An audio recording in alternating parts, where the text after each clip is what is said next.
Assalamualaikum warahmatullahi wabarakatuh. Perkenalkan saya Levi Divista Raharjo, Ilkom 4 semester 2. Di sini saya akan menjelaskan tentang materi pada hari ini, yaitu iklim komunikasi dasar hubungan personal. Apa sih iklim komunikasi itu? Definisi iklim komunikasi, keseluruhan peranan atau suasana hati emosional atau orang-orang seperti hangat, dingin, aman, nyaman, membuat cemas atau canggung, penolakan, penerimaan, terbuka, atau penutup, yang dibentuk oleh interaksi verbal dan nonverbal. Dengan memahami iklim komunikasi, kita dapat paham mengapa merasakan rileks dan nyaman pada satu hubungan atau merasa tidak nyaman di hubungan yang lainnya. Bagaimana cara kita untuk membangun iklim komunikasi yang baik? Yang pertama ada respect. Respect sikap menghargai setiap individu yang menjadi sasaran pesan yang kita sampaikan. Jika kita harus mengkritik atau memahami seseorang, lakukan dengan penuh respect terhadap harga diri dan kebanggaan seseorang. Ingatlah bahwa pada prinsipnya manusia ingin dihargai dan dianggap penting. Jika kita bahkan harus mengkritik atau memahami seseorang, lakukan dengan penuh respect terhadap diri dan kebanggaan seseorang. Jika kita membangun komunikasi dengan rasa dan sikap saling menghargai dan menghormati, maka kita dapat membangun kerjasama yang menghasilkan sinergi yang akan meningkatkan efektivitas kinerja kita, baik sebagai individu maupun secara keseluruhan sebagai tim. Yang kedua ada empati. Empati kemampuan menempatkan diri pada situasi atau kondisi yang dihadapi orang lain. Demikian halnya dengan bentuk komunikasi di dunia pendidikan, kita perlu saling memahami dan mengkritik keberadaan perilaku atau keinginan dari siswa. Yang ketiga ada audible.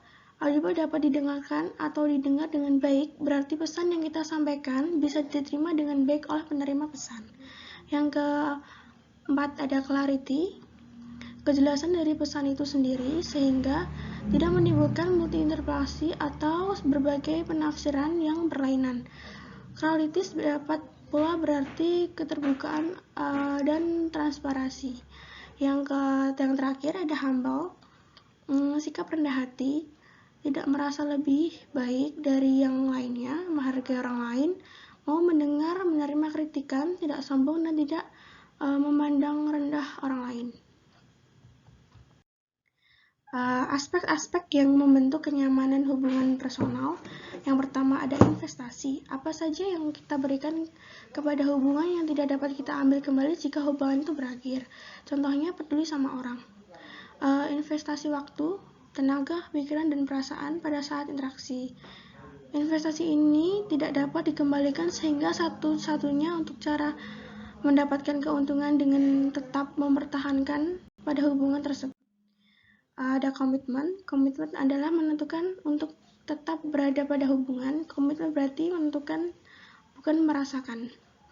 Yang pertama itu ada tanda-tanda komitmen adalah niat untuk berbagi di masa depan. Komitmen adalah pilihan dalam mengelola hubungan. Cinta adalah perasaan yang tidak dapat dikontrol, maka komitmen menjadi penentunya. Keputusan berkomitmen memberikan rasa tanggung jawab dalam hubungan tersebut, sehingga mereka bertanggung jawab untuk berinvestasi dan peduli kepada ketertarikan mereka. Yang ketiga ada kepercayaan. Kepercayaan melibatkan keyakinan pada rehabilitasi, melakukan apa yang sudah dijanjikan, dan secara emosional mengandalkan orang lain untuk menjaga kesejahteraan dan hubungan kita. Percaya kepada orang setelah mereka membuktikan mereka dapat mengandalkannya, menunjukkan rasa peduli, dan menginvestasikan beberapa hal yang memperkaya hubungan. Ini ada membuka diri.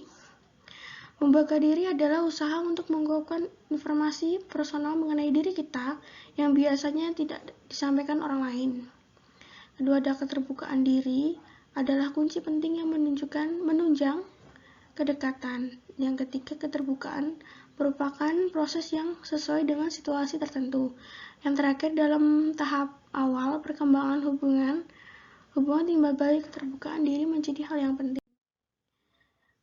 Nyaman pertentangan ide.